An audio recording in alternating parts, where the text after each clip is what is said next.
Good morning and welcome to the 445 Productive Through Joy show with your host and your boy, Dr. Michael Datcher. The show airs each weekday morning, hella early AF at 4:45 a.m. here on YouTube's Michael Datcher channel, then at 4:45 p.m. on Facebook Live. Today, we're talking about a super important topic, truth, the truth. Let me clear my throat, excuse me. Not the capital T truth, but truth and your own expression of the truth. I guess, and also in a way, what is your capital T, your prevailing truth as well. So we'll dive into all that in a second. So thanks for being here. You can first hit that subscribe button right now by hitting the subscribe button and getting all these videos for free. I did say free, 1, 2, 3, 4, free. You can also go to productivethroughjoy.com to learn more about us. We speak to groups, schools, and organizations about being productive through joy. We have a really powerful program, narrative-based program where we explore the fact that everyone's life tells a story. And we explore our clients, the stories that our clients' lives have been telling in their past, the stories that their lives are currently telling right now, and the stories that they would have their lives hope to tell in the future in an aspirational sense. And this is all done in the service of exploring how we may be more productive through joy, but really telling the story that you want to tell about your life. So really innovative. Look for that. You can have me come out speak to your group, school, or organization about just that thing. Today, guys, we're talking about the idea of the truth and productivity. So let me say a few words about myself first. This is your host and your boy, Dr. Michael Datcher. I'm the author of the New York Times bestseller, Raising Fences, which was a Today Show Book of the Month pick. That book's film rights were optioned by the actor Will Smith, whose people call my people, and I eventually agreed to write the screenplay for that particular project. I'm also the author of the historical novel Americus, which is set 13 miles from Ferguson, where, of course, Michael Brown was murdered. God bless that man and his family, young boy and his family.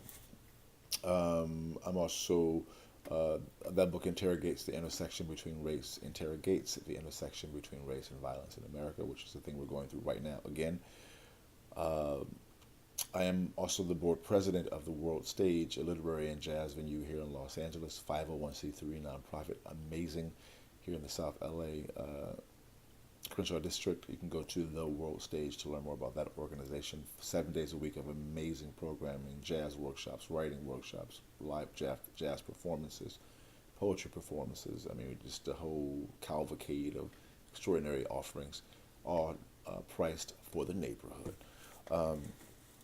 Also, my educational background is UC Berkeley as an undergraduate, my master's from UCLA, and my PhD in English literature from the University of California at Riverside. I'm currently a professor of English lit at LMU at Loyola Marymount University here in Los Angeles. I'm an expert at being productive, right? I don't say that to brag or boast, but people are oftentimes surprised at my level of productivity given how crazy my own personal narrative is. I am the product of a young girl who was raped at 16, gave birth to me at 17, and subsequently gave me up for adoption to a amazing single divorcee, yet at the time no biological father, no adopted father. Listen, difficult times for the young MD.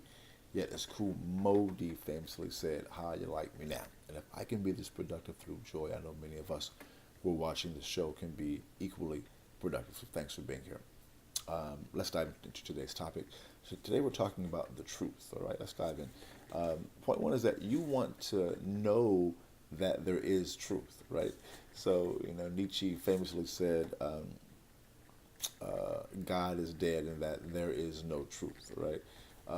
We disagree with that. Of course, there's truth. There's both a capital T and a lower T truth.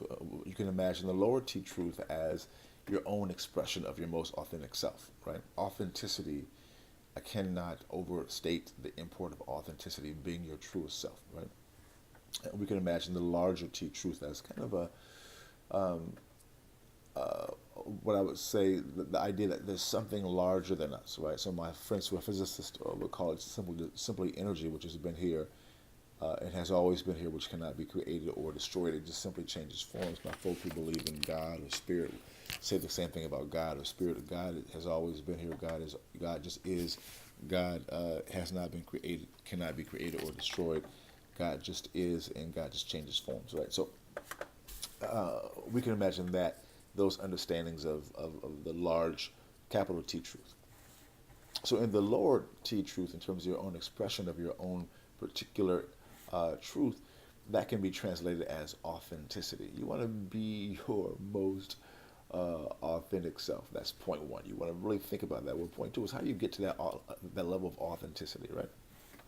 How do you get to that level of authenticity? Well, you want to know yourself. So the ancient Egyptians, the Comedians, who call themselves, or the people call themselves Kamal, but they called their land Kemet, the land of the blacks. And Kemet in ancient Egypt, they had a fundamental concept of seeking to pursue what they call what they call a God man reality. So, and they had a principle which you may know because the Greeks have been given credit for this, which is such a shame. The idea of knowing thyself, right? To know thyself means to go in. Their process of knowing themselves was to know the God inside themselves. They believed that God was everywhere, and everywhere also includes inside of us, inside of them. So they believed that by knowing the self, by going inside through meditation and various other types of modalities, that they could know the God inside themselves. And so, knowing yourself is how you get to that level of authenticity. So we help people to access various types of spiritual modalities to do just that very thing, right?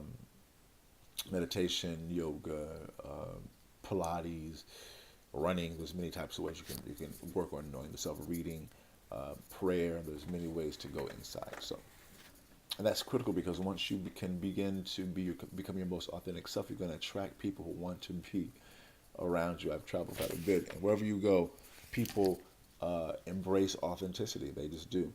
Wherever I've been, and they just hate fake ass people.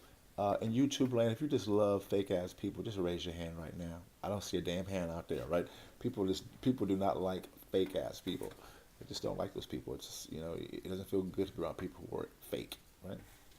And so you want to exercise the power of authenticity, which goes right into point three. Well, as you are accessing this heightened power of authenticity, especially through what I would just call the truth, the large capital T, you're going to experience many travails.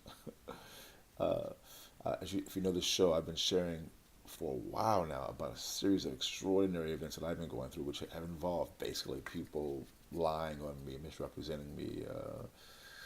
At times when you were African American, it happens to everyone, I'm sure, but certainly for African American folks, for professionals, when you are effective at what you do at your profession, folks, and you don't align with people's understanding of black folk in particular.